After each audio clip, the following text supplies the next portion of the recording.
Hello, I think the numbers are sort of plateauing, so I thought I'd start.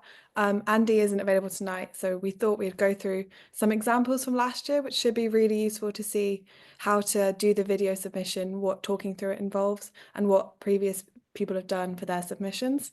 And we'll also go through some of the specifics of how to upload your YouTube video with Screencastify, as well as how to do image processing using Python, which should be specifically useful for this challenge. And then Nina will go through some more general good practices of coding, as well as stuff that should help you get a start with Python. So you're more than welcome to use Excel with this challenge, but if you want to have a go at Python, that can help you boost your certificate as well.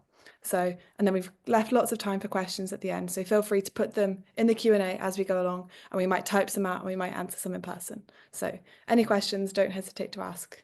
So yeah, Nina, do you want to get started with some of your examples? Yes, thank you. Okay, hi everyone. Thank you for joining us. I'm just sharing my screen. Okay, so yeah, please let me know if you don't see things properly. As Katie said, one of our ideas was to run you through some of the submissions from last year. So I was one of the markers for 2024 B4 challenge. So I'll just show you what people have done to just set some expectations, because I feel like at this point a lot of people think that they have to make some incredible coding master projects in order to enter, which is not the case. So very quickly for B4 2024 computational challenge, the three categories, bronze, silver, gold, were slightly different. So you don't have to remember this, but basically the bronze category last year included submissions which had some spreadsheet based elements and some basic coding, so some of the tasks completed. Then silver was most tasks completed, but still allowed for some spreadsheet based elements. And then the gold was all tasks completed, all coding, and some extension. So this year it's slightly different. Doesn't matter. You're going to see the instructions once you download all the files. And the important other distinction is that last year we had a 2-minute cap on the videos, whereas this year you get 3 minutes. Anyway, so these are screenshots from the videos submitted last year. So this is somebody who submitted a video and got a bronze. This is task 1 from last year. If you haven't had chance to look through last year's tasks, the last year's challenge, it was basically looking at projectile motion. So task 1 was just draw a graph of a projectile motion with a given input. So the input was given to you, like the problem said what input you should have. So this person did the whole, I think they did like 5 or 6 of the 9 tasks, all in Excel, and this is what it looks like. They had their inputs here. These values you can change when you go on the spreadsheet. These are their formulas. So you get your inputs, and like with a time increment, you get the values of your parabola. And yeah, and a little plot. But again, this is all Excel. And then similarly, task 2, this is another person who also got bronze, also did most of the tasks, and only in Excel.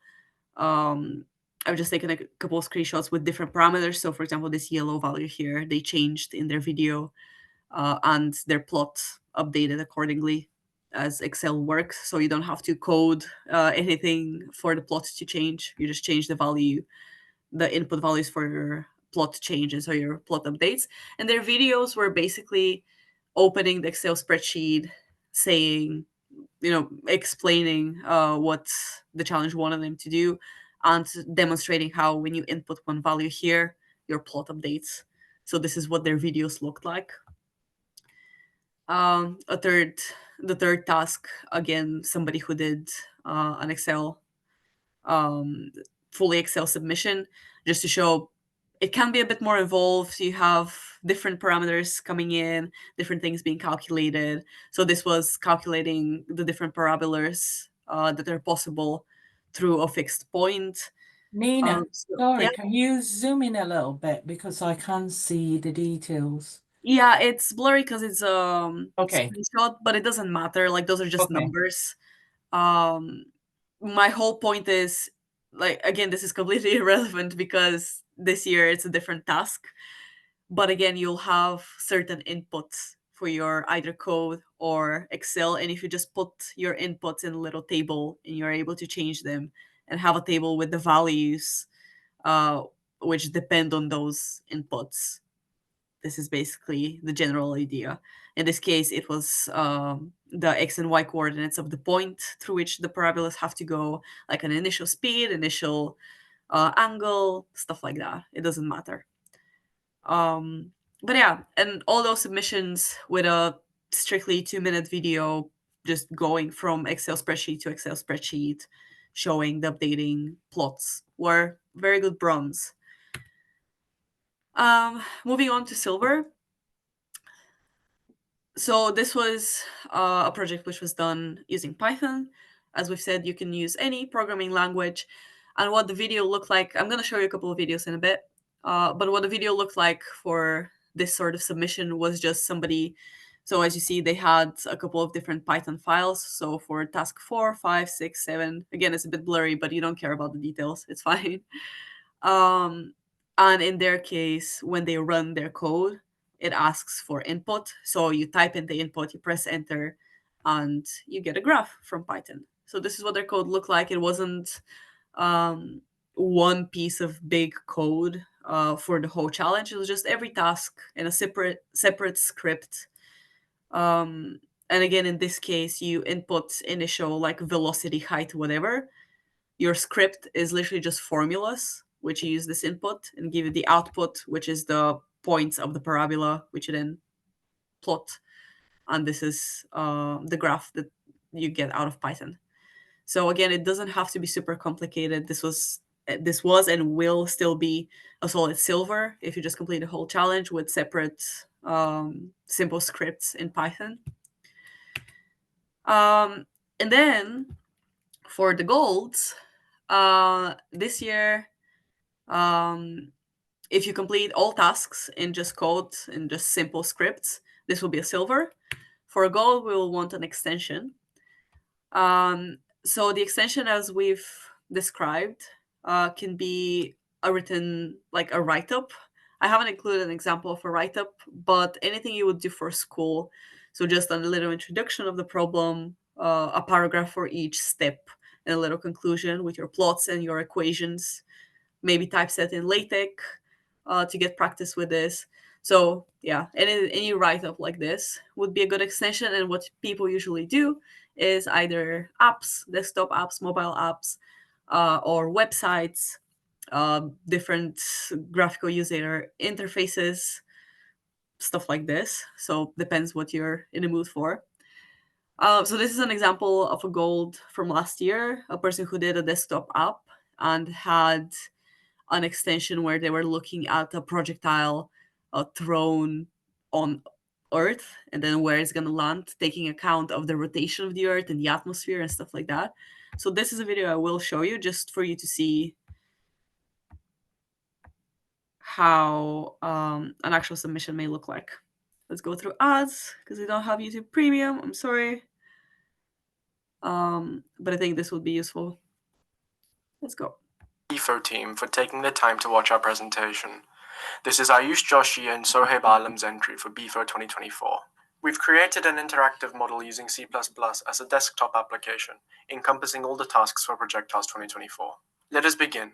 The backbone of our application uses SFML as the graphics library, and to create interactivity, we use IMGUI.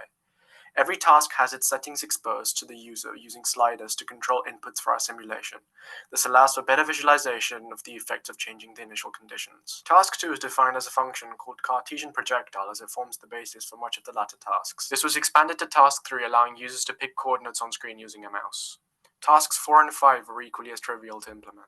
Task 6 includes a text section where the distance traveled is updated as the initial inputs are changed. Task 7 has a toggle button to toggle between the range time graph and the XY graph at different angles. We've extended this by adding the launch height too. Task 8 involves using the Velay method to calculate the next position of the projectile. Task 9 was solved using the Cartesian projectile function and using Velay for the air resistance plots. We stored the acceleration, velocities, and position vectors for each time step to simplify plots of each graph. The extension, which was to draw a projectile on the Earth, still used SFML's 2D API, and therefore we needed to project a 3D object onto a 2D screen. We needed to use the GLM library, as this process involved the heavy use of vector matrix multiplication. We started off with an octahedron and subdivided its basic equilateral triangles into smaller triangles, and then normalized them to get a sphere with the desired radius. Each vertex was then multiplied by an MVP matrix unique to the sphere, and once in screen space, these vertices were then rendered as a 2D triangle. Then, to get our starting location for our projectile, we converted latitude and longitude coordinates into Cartesian coordinates, and with the given inputs we were able to use the Verlet method to give us the desired arc with respect to the changing gravity and rotation of the Earth. For more details, I highly recommend reading the write-up, as this is a very superficial overview of the complicated process.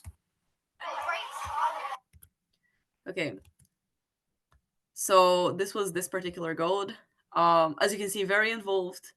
A lot of coding going into it. It was a good example of two people presenting. So as you saw, the first person explained the bulk of the challenge. Then the second person jumped on for the extension. That was a very good example of how you can collaborate.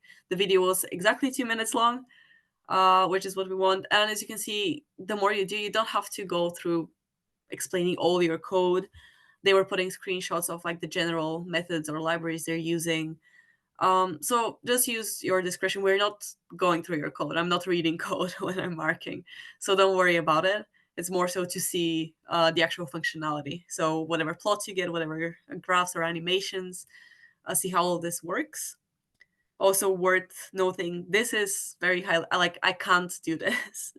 You have to have some background in coding beforehand if you're going to attempt such an extension. So if you're just learning coding through this challenge, don't think about building websites and like 3D images rendering and so on. Okay, don't worry about that. Focus on the actual coding and getting a solid silver. And then I wanted to show one more gold submission. So in this case, they did a mobile app, which is basically the same thing as the website. So you have your like toggles and your sliders, and this changes your graph. But then they also did a game extension, which was kind of nice.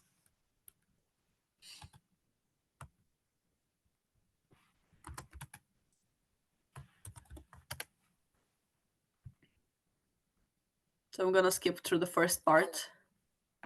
Judges, and thank you for taking the time to listen to our presentation and project. For tasks 1 and 2, we implemented the basic projectile equations analytically and added sliders to our website here. Note that we implemented our tasks with JavaScript. Yeah, so basically they just show the moving sliders and the changing plot, and they kind of talk through the different tasks. But as you can see, it can be, with so much work done, it can be done. You can explain things slowly and clearly. It's not a problem to fit within the time given, and this is why we've been relatively strict on penalizing long videos. We also made this Angry Birds game. The projectile physics is relatively simple, but it extends this basic mechanics to 20 different objects all at once. We made this in Unity. We also made an inclined plane simulation. It implements task 8 but on a slope, modeling the same bouncing ball physics and animating it as before. Finally, we also wrote up all of the standard tasks and extensions onto a paper here on Overleaf. This includes the use of the Raman-Douglas-Pecker algorithm and many other improvements. Okay, these guys did a lot. They had the app, the Earth thing, the write-up. If you want to make a full-time Oh my income God. from home working part... I'm sorry. Yeah, they did quite a lot. You don't have to do every single extension. One extension is fine for gold. But also, if you're good at coding already, if you have an interest, if you want to learn how to make a website, how to make a little game, and so on, that's a very good opportunity for this. And as we've said before, the top 5 golds will be invited to speak in front of people and to show their work. And it's a very good opportunity. All of those results will be given out before your applications for university. So this will be a useful addition to your CV. So yeah. And finally, I just wanted to show very quickly a silver, which could have easily been a gold.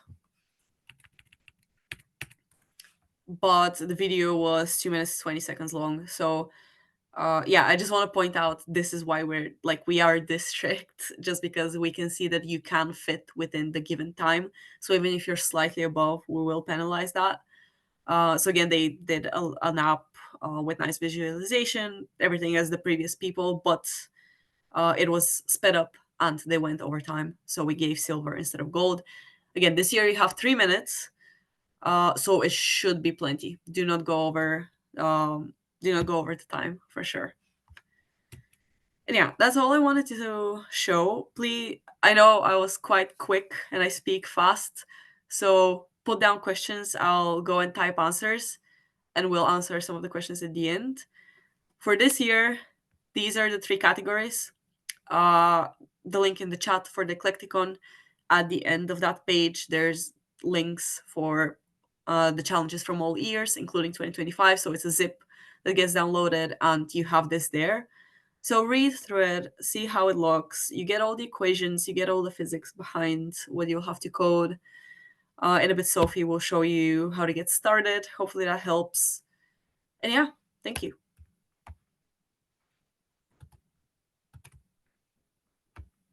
Okay, so I was going to go through some of the basics of Python, how you could start looking at images with that. I'll just start sharing my screen.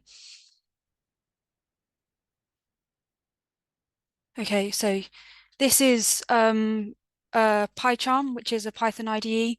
I know a lot of people have used Idle or Thonny before, but different IDEs have different things that they can do, and this one's quite a lot more powerful than other Idle or Thonny. So you'll be able to see as we go through what some of the things that it can do that maybe some of the other ones can't. PyCharm is free, and you should be able to download the community edition. I'm fairly sure it works on most operating systems. So to process images, you're going to need to use some libraries because the functions that are built into Python aren't enough on their own. And to access those, you're going to need to import them. So you should start by commenting your code as well.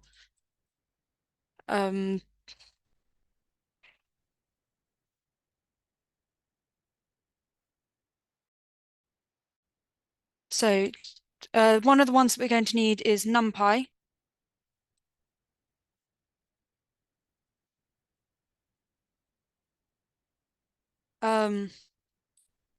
And this is used for arrays and is quite useful for calculations as well. As you can see here, it's underlined in red, which means it's an error currently, which means that you have to install it. So in PyCharm, you can just hover over it and click install, and you can see down here that it is being installed. In Thonny, I know that you have to go to tools, then manage packages. And there will be similar methods in every other IDE if you choose to use a different one. So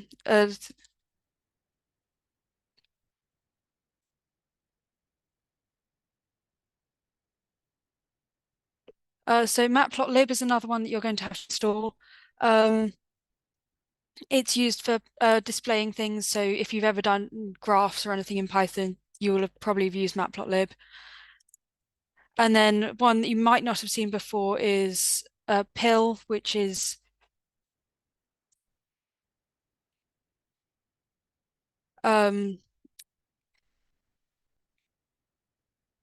used for images. So if you want to if you want to import images, you use pill for that. So to build a program, it's often important to build it in stages because it makes it much easier. So to start with, we're just going to load the image and then display it to check that everything looks okay. Because if you start manipulating it, you're not going to know where your errors are coming in, and nothing's ever going to work first try. So going to find so I have an image here which is in the same file as my Python file over here, which PyCharm lets you just see on the side. So I'm going to call that image 1, and then we type in the file name. So this image here is using the pill library.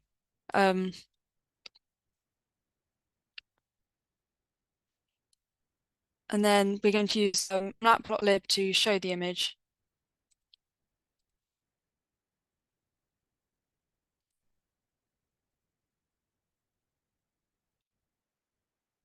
And then we're going to show, and then this adds the image to a plot, and then you have to show the plot so that you can see it. And then adding comments to the code, this is, and then we're going to display the image.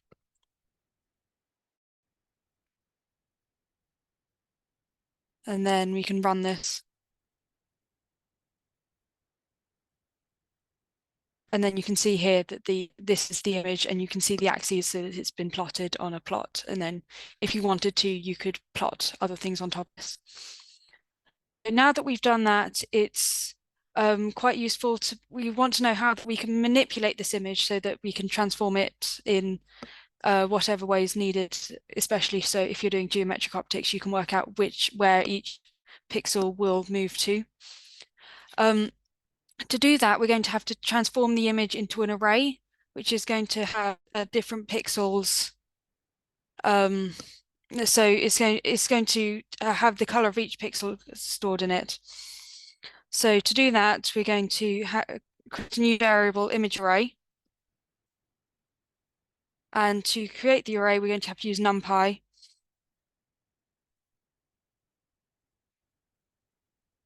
And that's image 1. And then to check that this works, we're going to want to convert it back from the array to another image and then display that new image to check that everything goes okay during the conversion.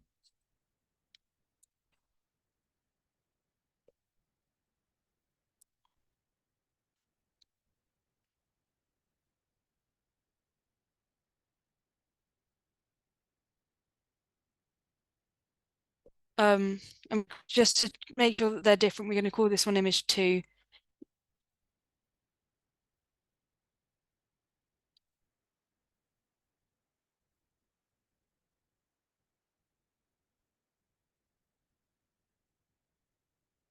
And then we're going to display image 2.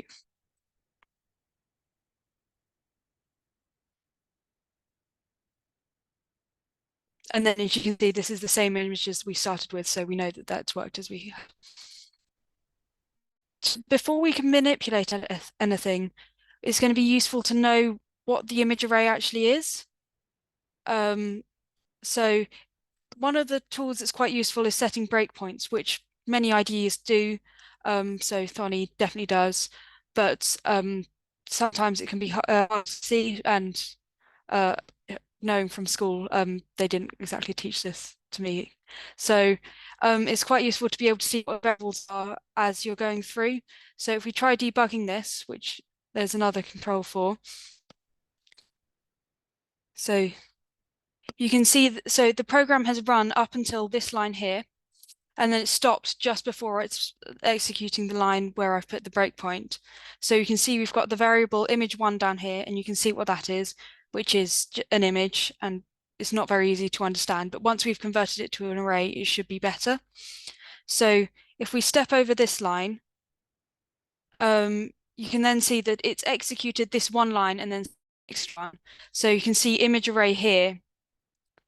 From these 3 numbers, you can see that it's a 3-dimensional array.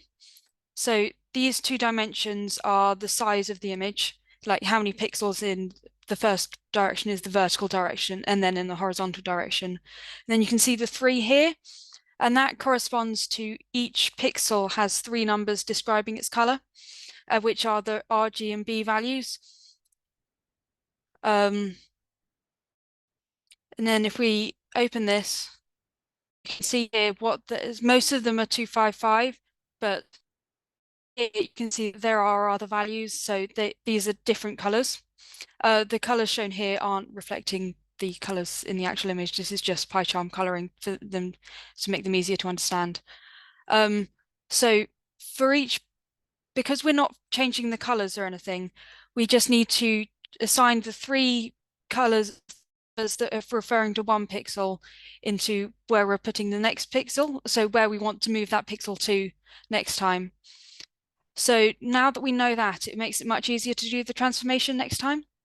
Although we also have to note that each of these numbers is an integer between 0 and 255, which is a specific data type, which is a uint8, which is an unsigned 8-bit number, which is a number that goes from 0 to 55.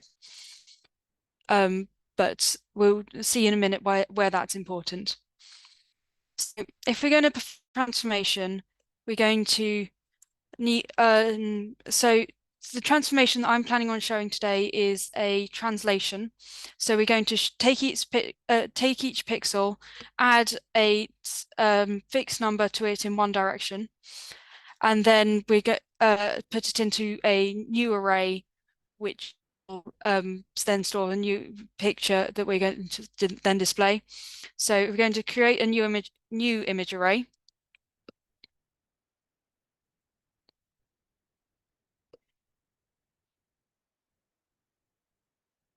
And then here we're going to need to put the size of the image in. So mostly we're going to want this to be the same as the original image array, but slightly bigger, so that so the image array is going to have to include the space for the old image plus where we're moving it to, because you don't otherwise it wouldn't have enough space to store the new image. So if we are shifting it by 50, we start with a list of the dimensions.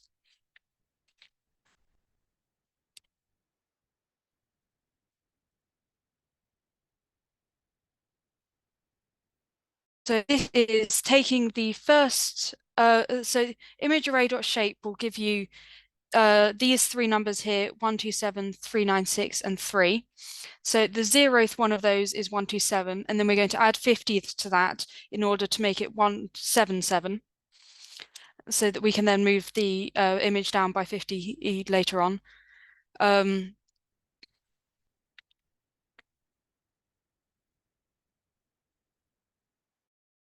And then this is the other direction which we're not going to change, and we know that it has to be 3 colors per pixel. And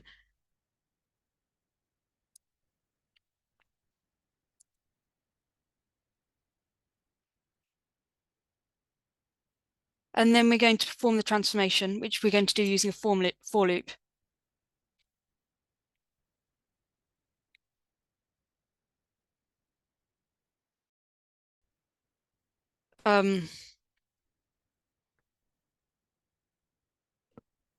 There are lots of ways that you could do this. I like using the enumerate function, which so I'll just type it out and then explain what it is.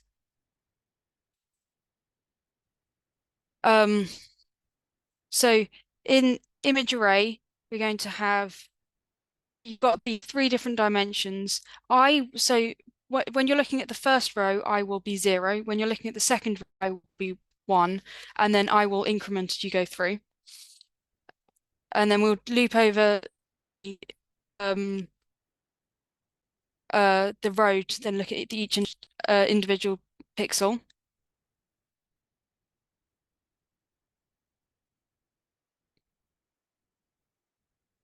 And then we'll assign the new image array at I plus 50 is the amount we're translating it by. It's going to have the same horizontal position, and then we're going to assign all 3 of the different colors are going to be what the same as the pixel we're moving from. And the colon means assigned to all of them at the same time. I've just realized up here, when I was talking earlier about it's important that you note that it's a uint8 data, you need to tell the new image array that it has to have that type. So you have to include dtype equals numpy dot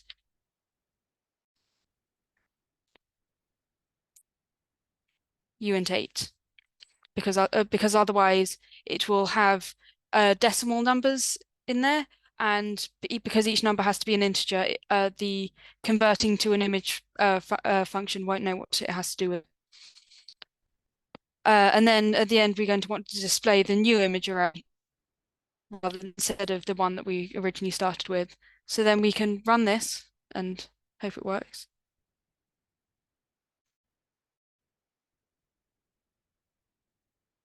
Yeah, and then here you can see that it has shifted the picture. So you've now got an extra 50 pixels at the top. And because they're all initially assigned to be 0, they appear as black. Yeah, so hopefully you've seen quite a bit that can be used from the challenge. Things that I think are quite important are remembering to comment your code and then build the program in stages like we've just shown here, in that you aren't going to just be able to write the whole thing at once. You have to go through and test each step as you go through, because the chances of it all working at the same time are pretty much 0. So if I'll be happy to answer questions now. If you have any, type them in the chat. There's one question that just said, why is I used for vertical and J for horizontal? Is that just different convention? You can do whatever. It's because it stores the rows and then the columns. So you know, if you've done matrices, you'll know that you start at the top left and count the rows first and then the columns. So I've stopped sharing, but as you can see with the graph, 0, 0 was the top left, and then adding would go down and then across. Okay, the next question is, what libraries would you recommend to use? So the libraries that I was using then were NumPy, Matplotlib, and a pill for the images. There might be other ones available, but I'm probably less familiar with them. And someone's asked, what's the colon for in the new image array bracket? It means assigned to all of them. So because there were 3 different indexes, you had to assign, so there were 3 numbers that you had to put in for the pixel, and the colon just meant all of them. There are other things you can do using the colon in saying like everything after the first one or something like that. But when you're just trying to assign everything from one array into another, the colon is quite useful. Okay. The next question is just someone asking about the submission process. So if you've registered, you'll be contacted again in May, and that will give you the link in order to submit your YouTube video link.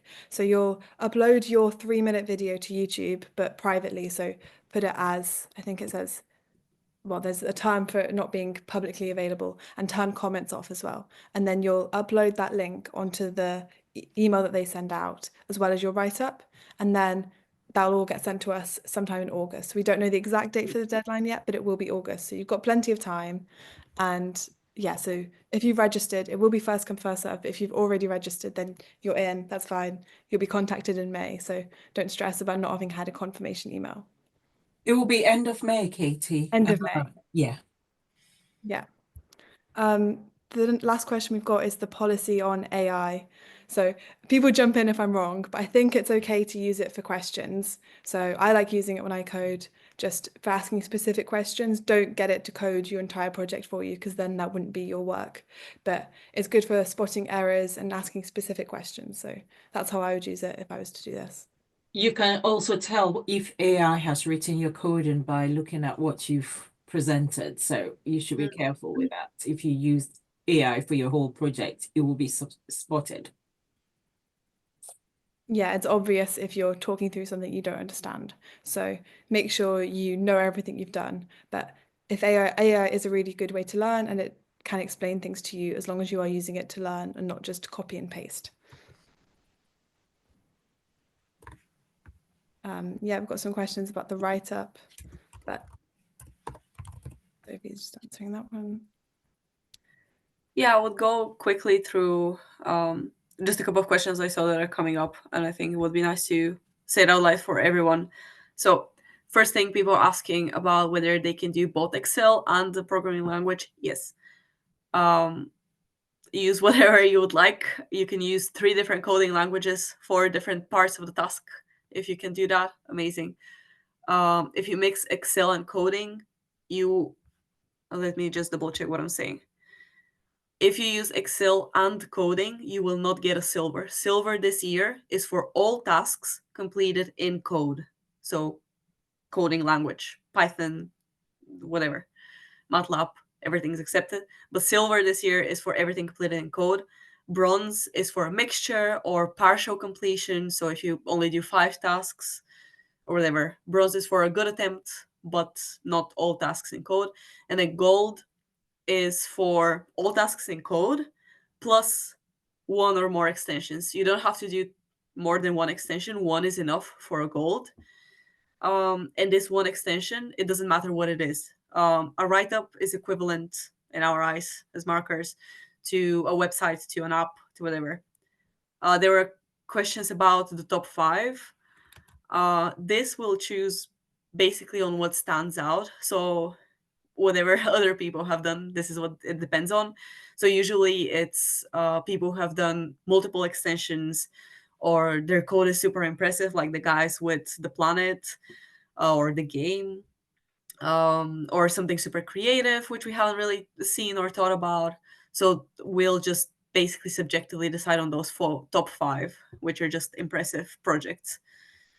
Just for instance, how many participants got gold? Way too many in the previous year. So this is why this year we're changing the criteria. It was the majority of the submissions.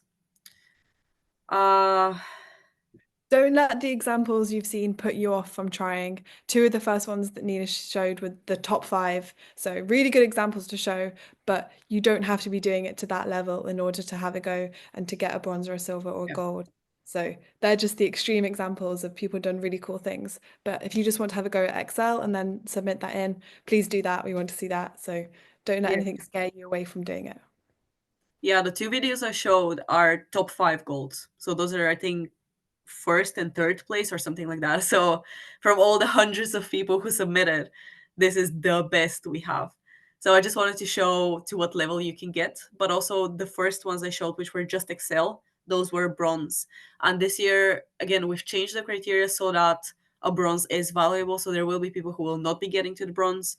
So if you get a medal, this does mean something, and this does mean that you're in the top however many. We'll send out statistics at the end, like you'll know at what top percent you are in. But yeah. Yeah. Someone said, This does is- this look good on uni applications? And yes, absolutely. Anything STEM That's the related, hope. please put this on. Really good for anything uni personal statements. Yeah. This is why one of the reasons we're doing this is because it is a good opportunity to boost those applications and for you to have this extracurricular, super curricular, or whatever that universities usually look for. And the skills that you'll get by doing this will be really useful for university. So I often have to do like coding and lab write-ups and stuff like that. And just the applying yourself to different problems which you haven't seen before will be a really good skill. So definitely give it a go. I mean, some of the questions that are on the problem sheets are uni level. So Yeah, even if you don't plan on studying physics, a lot of degree courses will have coding in it. I think some of my friends are studying politics and have coding to do. And they're struggling usually, at least my friends, because they haven't done anything like this in school. So useful. Just more common questions. You're not submitting your code. You're not submitting your files. The only thing you're submitting is a video. So whatever you show us in this video, that's it. Some people put in the description like the link to the website or something, which is cool. Like I click on them and I like play around with them because it's fun. But you're not required to do this. In this video, some people like if you've worked on code and something just doesn't work and you don't know why, and this is how far you got, you say like, this is the piece of code I've written, and here is where it breaks, and this is how far I got to, and this could very well be a bronze. So not completing something shouldn't put you off. How many people you can work with? Again, you can work in pairs. You're not allowed to, both people should be students. So one of these people can't be your teacher or your parent. So 2 students. And obviously, you're allowed to ask for help. Go discuss with your teachers, discuss with other people, discuss with your parents if they have any idea. So get information from wherever you can. But at the end of the day, the people who have written the code, the people who present in the video are two of you or one of you and are students. Yeah, I think this is my frequently asked questions list that I had. Someone else, can I ask someone else to do it for me? No. You can do it in pairs, do it with someone else and split the work, but you can't just claim someone else's work to be your own. Was the team using C or C++ the winning team? I genuinely don't know what language they used, but it doesn't matter. Whatever you write it in, we are not looking at code, we're looking at the result of that code. Do we go through the write-up in the video or submit it alongside the video? As you saw, like at the end of the video, you can just scroll through it to show us basically how it looks and like say what sections you have depending how much time you have in the video, and maybe just put a link to it in the description. You don't have to like read through it. Same goes for code.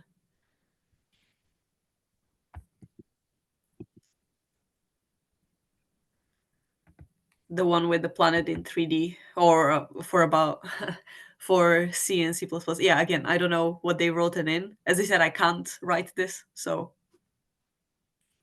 So someone's asked what constitutes the write-up. So it's sort of just a lab report of talking through what you've done. So you might include some of the derivations for equations as well, and then talking through the steps, what you tried, maybe what didn't work, and then how you fixed it. So just basically your thought process throughout the coding. So sometimes if you know you're going to write a write-up, it's useful to just put bullet points somewhere in a notepad while you're coding about things that went wrong, things that went right, and then that gives you a good point to refer back to when you're writing your write-up. So it can be useful to write it simultaneously to your code. yeah, and it's more so a write-up, not so much a scientific paper, because you can't really write an abstract and, you're not solving a problem, you're more so completing tasks. So a short description of what the task was, a short description of how you completed the task, and a short description of the result. So a graph, right?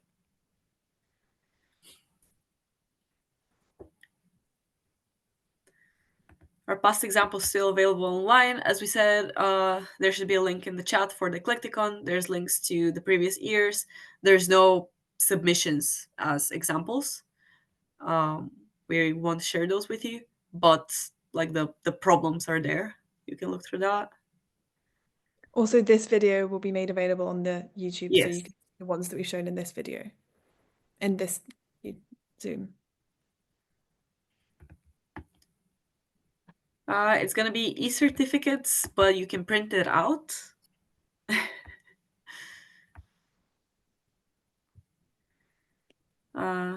So yeah, don't speed up your video as well. In order to get it to the 3 minutes, don't film a 5-minute video and then put it really fast speed, because we can tell and it makes it harder to mark. So don't speed up your video.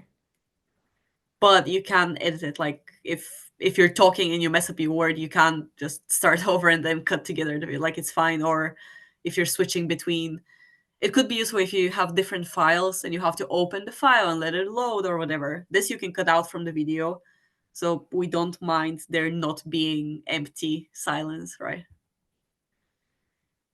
How many people do this project per year? How many Git goes through runs? We don't know percentages. Every year is different, and this year will be even more different because of the new requirements. Alina, do we know how many people entered last year, for example? Oh, we have this. Maybe. Not on top of my head, unless I look at the spreadsheet. Is that what you're doing now? Does the spreadsheet we have include all submissions or just a lot? Spreadsheet, there was in the hundreds. Yeah. We had over 100. Yeah. Someone said, should you say that you took part and learned to code on the uni applications, or the certificate you got. So put whatever you want to. If you got a gold, say you got a gold, because you need to know that that's a measure of it. But you can just put the skills you learned, and then that's really useful for them to see what you took away from the experience. A lot of university applications isn't necessarily what you did and the facts of what you did, it's what you gained from that and how you learned to code from that and stuff like that. So that's definitely worth putting your skills on personal statements, questions, things like that.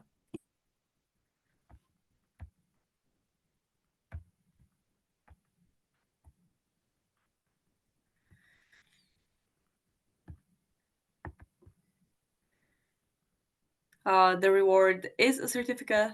Again, the goal of all of this is first skills, second uni applications, and the top 5 get to speak at the Royal Society, which also goes very, very well on uni applications.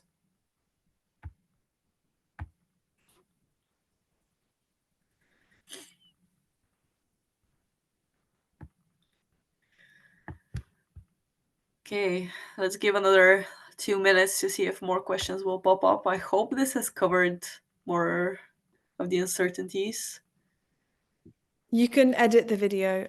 You don't have to do it all in one take. Screencastify is the website, and it should be quite easy to stop and start. And as long as the full thing is less than 3 minutes, that's fine. You can change it if you like some part of a take and not other parts. So definitely edit.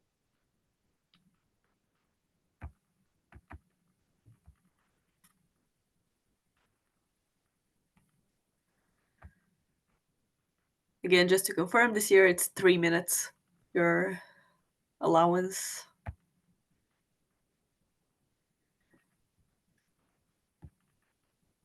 Yes, so someone's asked, can you get a teacher or parent to help you if you make a mistake? Yes, that's fine. As long as the work is your own and you're just getting help from other sources, that's fine. Use your resources. Yeah, similar to AI, as long as they're not doing it for you and you're doing it yourself and just asking for help, that's okay. That's how you learn. The application spots haven't all been taken already. What we said is that if you have already signed up, you are accepted because it's first come, first served. And yeah, not enough people have signed up to fill out all the spots. So there's still plenty of spots. What we're saying is if you apply at the end of May, you might not get a spot. Yeah, the next question is, when the 3-minute video is playing, do you have to do a voiceover? So a voiceover is really useful because it gives us the opportunity to see your thought process and what you're going through. And I think most videos do have a voiceover. Yeah, basically do it. It's really useful. And then the next question is, when will results be released? So yeah, December 2025. You should know by December.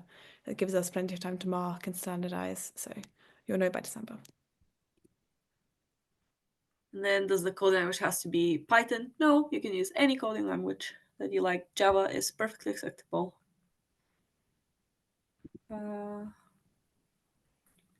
Submission date is sometime in August. We don't know exactly when yet, but you've got plenty of time. The closing date, it's normally the second week in August. That's when we close. So if you're aiming to submit your work, you have to submit by the end of the first week because marking will start on the second week. So someone said you have to go through quite quickly through each challenge. So in the video, and feel free to watch this Zoom back on when it's uploaded to YouTube, but they just talk through their entire code. So they say, this is task 1. We modified this to get to task 2. We modified a bit more to get to task 3. So they did talk through every task in the video, but some of it was really quite brief and just running it once, the simulation, and saying that was task 4. And then whoever's marking it can pause it, see what's different, things like that. So you do have to go through it quite quickly, but we have extended it to 3 minutes this year. Yeah, Lena, so can they check if they have signed up? Did they get a confirmation email or something?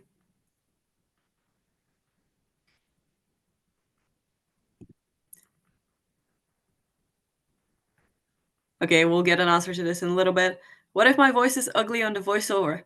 You can use those mechanical voices that they use on TikToks. This is also acceptable. It's fine. It doesn't really matter so far as the information comes out what your voice Yes. sounds like. You can also put text on the video. That's also fine. We just want to see like we want you to explain to us what you did one way or another. And usually just talking over is the most straightforward way.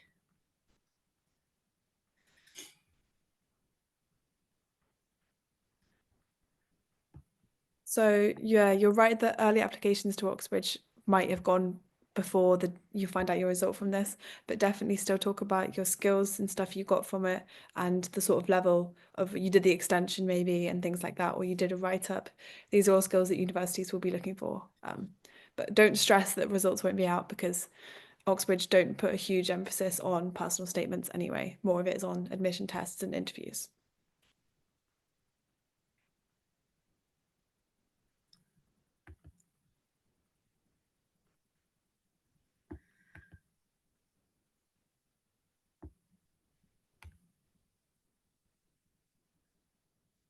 Any more questions? Yeah, so in the OneDrive, the ray optics problem sheet is the geometric optics problem sheet, which you can do as part of an extension. The answers are already there. I'm sure you could find the answers on Google anyway, but the answers are there for people that don't want to do the problem sheet. And if you want to go through, work the answers through, that would count as doing the problem sheet. So just having the answers doesn't mean that you can't do the problem sheet. There is not a minimum age requirement. There is not a nationality requirement, so it's international competition. Yeah.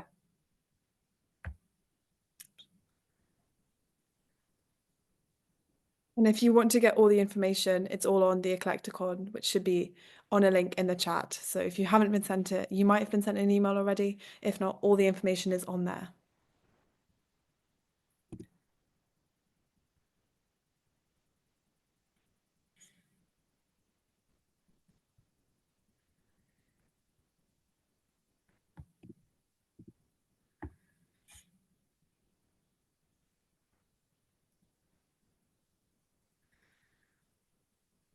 Someone's asked about school emails if you've already signed up. If you don't get any emails from external email addresses with your school system, maybe sign up again with a home email or something like that. I will say they should email me because I would then change their contact details rather than sign up again. Because if they sign up again, then it clogs the spreadsheets up. Okay. Same goes for if you so when you're signing as a pair, only one of you has to complete the spreadsheet. So if you have already completed the form, both of you, please contact Lena and tell her me and this person are working together. Okay. Yeah, so I would, if you're working in pairs and you've signed up individually, do let me know. So I will edit it at my end. Then this will free much more spaces on the list. Yeah. And whenever you're not sure about something regarding the form or you think you've made a mistake, just email Lena and we'll sort it out. So someone's asked that they get the emails for the Zoom link. Does that mean that they've signed up? No, there's a separate link for signing up, which should also be in the chat. So you have to fill out that form, which basically saying you're doing the challenge. And then there's another question saying, can you drop out if you've signed up? Yes, signing up doesn't mean you're definitely doing it. You can always drop out or just submit whatever you've done up to that point. So there's no pressure to do it if you've signed up. So sign up.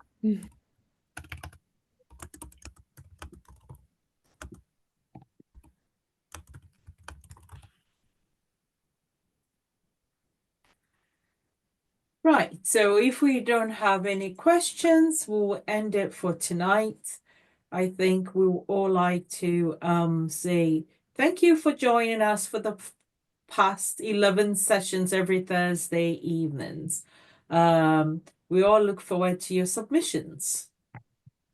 In the meantime, if you have any questions that wasn't addressed or you think of something later, please do email me and I'll try and get back to you. It won't be straight away, but I'll get back to you at some point.